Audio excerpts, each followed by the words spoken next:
नमस्कार। आज के एक और नए वीडियो पर आपका स्वागत है। यहाँ पर जितने भी जो स्टूडेंट मत्स्य यूनिवर्सिटी में पढ़ रहे हैं, फिलहाल आप सभी छात्रों ने एडमिशन लिया होगा। काफ़ी छात्र हो गए, काफ़ी ज़्यादा जो कमेंट है वो रहने वाले हैं इस वीडियो में। सभी जो कमेंट है आपके वो मैं क्लियर करूंगा। अभी छात्रों का धरना प्रदर्शन हुआ था पुनर्मूल्यांकन यानी रिवॉल्यूशन फोरम को लेकर। उसी के बाद में आपके कितने रिजल्ट हैं वो आपके आ चुके हैं। काफ़ी छात्रों के यहाँ पर बैक प्रमोटेड है, वो मार्कशीट में लिखा हुआ आ रहा है। साथ ही में फाइनल ईयर के जो सप्लीमेंट्री एग्जाम है वो आपके चल रहे हैं, उनका टाइम टेबल है। वैसे तो आज से आपके जो एग्जाम है वो स्टार्ट भी हो चुके हैं, वो चीज़ भी आपको इस वीडियो के माध्यम से बिल्कुल क्लियर करूंगा।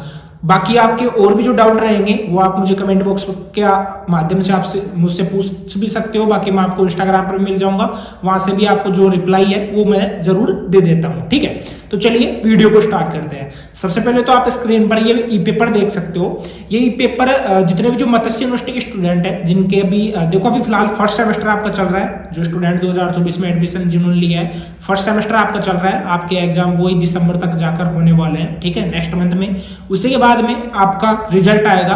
रिजल्ट में यहाँ पर क्या हुआ है कि जो मत्स्य यूनिवर्सिटी है उन्होंने एनईपी यानी न्यू एजुकेशन पॉलिसी 2020 का हवाला देकर छात्रों का जो पुनर्मूल्यांकन है उसको रोक दिया गया है।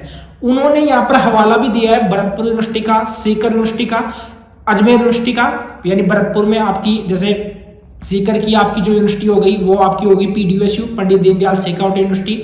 उसके बाद में आपकी जैसे भरतपुर की हो गई जिसमें कि आपकी एमएसबीयू महाराजा सूरजमल ब्रज यूनिवर्सिटी हो गई। ठीक है, इनका हवाला देकर यहाँ पर रिवॉल्यूशन का फोरम है उसको रोक दिया गया है।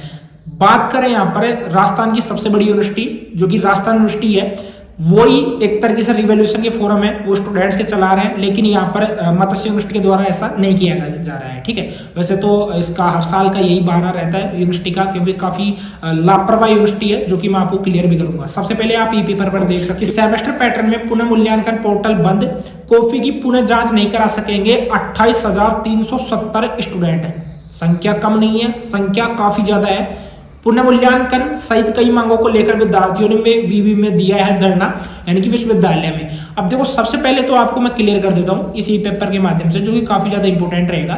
इसमें देखो बीए बीएड व बीएससी बीएड में जो 80% छात्र हैं उनको फेल कर दिया गया है, कॉपी ठीक से नहीं जांची।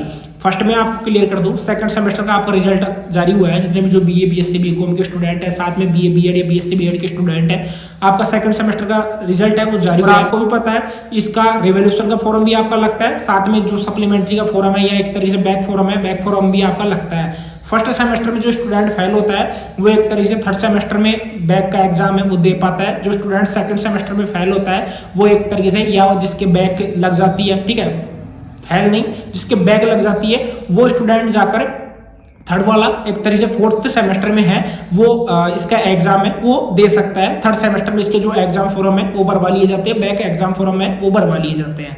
अब यहाँ पर क्या हुआ है, देखो यहाँ पर बोला जा रहा है कि यहाँ पर प्रोफेसर सिंधु पांडे है जो कि कुलपति है आरआरबीएमयू के, वो बोल रहे हैं कि राष्ट्रीय शिक्षा नीति में पुनर्मूल्यांकन का नियम नहीं है। सेमेस्टर सिस्टम में एक साल में 2 बार एग्जाम कराने होते हैं। पुनर्मूल्यांकन से सेमेस्टर सिस्टम गड़बड़ा जाता है। अजमेर, भरतपुर व सीकर सहित अधिकतर विश्वविद्यालयों में पुनर्मूल्यांकन नहीं हो पा रहा है। ये इनकी बिल्कुल गलत बात है। जैसे कि ये बोल रहे हैं कि यहाँ पर जो सेमेस्टर सिस्टम से जो एक तरीके से सेशन है वो गड़बड़ा जाता है, बिल्कुल नहीं गड़बड़ाता। क्योंकि क्या है कि जो टीचर वगैरह रहते हैं, जो प्रोफेसर वगैरह रहते हैं, अगर वो काम अपना टाइम पर करते हैं तो कुछ भी सेशन नहीं गड़बड़ाता है। मुझे पता है, क्योंकि एक यहाँ पर मत्स्य यूनिवर्सिटी नहीं, इसके अलावा और भी ज्यादा यूनिवर्सिटी है, कुछ प्राइवेट यूनिवर्सिटी भी है जो कि सेमेस्टर भी करवाती है। एक तरीके से वहां पर पुनर्मूल्यांकन भी होता है, बैक फोरम भी आपके लगते हैं, सप्लीमेंट्री जो पूरा परीक्षा है वो भी आपकी लगती है। वहां पर किसी तरीके से कुछ भी गड़बड़ाता नहीं है, लेकिन क्या है कि इनको काम करने में जोर आता है, सीधी बात मैं ये जानता हूं। नेक्स्ट आपको मैं क्लियर कर दूं यहाँ पर ई पेपर के माध्यम से। नेक्स्ट जो आपके डाउट रहेंगे वो भी मैं क्लियर करूंगा, तो थोड़ा पैसा से बनाकर आपको वीडियो को एंड तक देखना है। मत्स्य यूनिवर्सिटी में देखो देख सकते हो लेफ्ट साइड में, मत्स्य यूनिवर्सिटी में सेमेस्टर पैटर्न में पुनर्मूल्यांकन नहीं होने से विद्यार्थी अपनी कॉपी की दोबारा जांच नहीं करवा पाएंगे। इसमें फेल व कम अंक वाले विद्यार्थियों को परेशानी होगी। यूनिवर्सिटी प्रशासन ने राष्ट्रीय शिक्षा नीति 2020 का हवाला देकर सेमेस्टर पैटर्न में पुनर्मूल्यांकन का आवेदन पोर्टल पर बंद कर दिया गया है। और यहाँ पर स्टूडेंट की संख्या 28,370 है, और इसमें जो बीए सेमेस्टर के जो द्वितीय सेमेस्टर के स्टूडेंट है वो 23,673 है। ठीक है, उसी के बाद में बीकॉम के 911 विद्यार्थियों ने एग्जाम दिया था दिया था, जिसमें 278 पास हुए और 471 के बैक प्रमोटेड मार्कशीट में लिखा हुआ आ रहा है, और 156 जो स्टूडेंट है वो फेल हो चुके हैं। ठीक है, फेल को दोबारा एक तरीके से एग्जाम देना होगा। साथ ही में बीएससी में 3838 मतलब कि 3802 विद्यार्थियों ने एग्जाम दिया है, 661 पास हुए हैं, 2150 बैक लग चुकी है और 779 विद्यार्थी फेल हो चुके हैं। ठीक है, 15 दिवस में पुनः मूल्यांकन के आवेदन किया जा सकता है, यहाँ पर ये बोला गया था, लेकिन यहाँ पर पोर्टल है उसको बंद कर दिया गया है। अब क्या हुआ है, देखो मैंने एक वीडियो बनाया था आप सभी छात्रों के लिए, और उस वीडियो में मैंने कंप्लीट जानकारी आपको दी थी कि आपको पास है, कि मैंने कोर्स सब्जेक्ट बताए थे और उसके बाद में आपके और अदर सब्जेक्ट है वो बताए थे।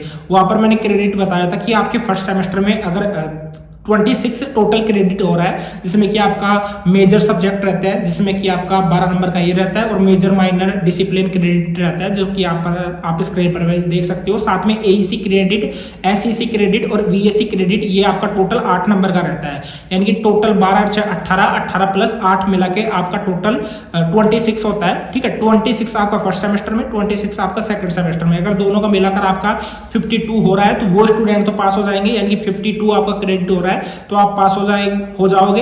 अगर 52 में से आपके आधे नंबर यानी 26 या 26 या अबव आपके आ रहे हैं तो आपका बैक प्रमोटेड वहां पर लिखा हुआ आता है, यानी कि कुछ सब्जेक्ट में आपके बैक लग जाती है, और उन सब्जेक्ट्स की जो बैक रहती है अगर फर्स्ट सेमेस्टर में आपके लगती है तो थर्ड सेमेस्टर में कंप्लीट कर सकते हो, और सेकंड सेमेस्टर में लगती है तो फोर्थ सेमेस्टर में, और थर्ड सेमेस्टर में अगर आपकी लगती है तो आप उसको फिफ्थ सेमेस्टर में है, वो एक तरीके से बैक का एग्जाम है, वो आप दे सकते हो। उसकी अलग से मार्कशीट है, वो आपकी जनरेट है, वो की जाती है। नेक्स्ट यहां पर मैं बात करूं, अगर आपके 26 नंबर से भी अगर कम आ रहे हैं तो आपको डायरेक्ट फेल है वो किया जाता है। ये एक तरीके से प्रोसेस है, वो यूनिवर्सिटी के द्वारा है, वो बिल्कुल यहाँ पर जारी किया गया था एग्जाम पैटर्न को लेकर। ठीक है, नेक्स्ट यहाँ पर मैं बात करना चाहूंगा आपके सप्लीमेंट्री एग्जाम को लेकर। देखो बिल्कुल टाइम टेबल है यूजी सप्लीमेंट्री एग्जामिनेशन का थर्ड ईयर के लिए, BA BSc BCom pass course जो स्टूडेंट है, साथ में ऑनर्स के जो स्टूडेंट है, उनके लिए यहाँ पर पार्ट थर्ड के लिए यहाँ पर जो एग्जाम टाइम टेबल है वो जारी भी कर दिया गया है। 20 नवंबर से आपके एग्जाम है वो स्टार्ट है, और जो मॉर्निंग सेशन है वो आपका 11 बजे से लेकर 2 बजे तक रहने वाला है।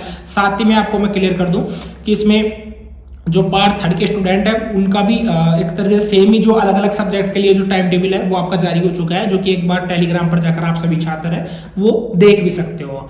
अब देखो, अगर यूनिवर्सिटी के ऊपर छात्रों का दबाव रहेगा, या एक तरीके से जो छात्र संघ अध्यक्ष है अभी जैसे फिलहाल तो बंद कर रखा है, ठीक है, बाकी कोई पुराना हो, जैसे शायद संदीप ओला पहले थे, पूर्व छात्र अध्यक्ष थे, ठीक है, काफी ज्यादा पूर्व थे, और उनके द्वारा ऐसा जाता है छात्रों का समर्थन में कुछ सुझाव है वो रखा जाता है, और कुछ ज्ञापन वगैरह कुलपति जी को दिया जाता है, तो यहाँ पर जो पुनः मूल्यांकन का ऑप्शन है वो दोबारा से स्टार्ट किया जा सकता है। देखो, पुनः मूल्यांकन का ये होता है कि काफी छात्र है एग्जाम जो सप्लीमेंट्री फॉर्म फीस है, साथ में एक तरीके से बैक फॉर्म फीस है, वो देने से बच जाएंगे।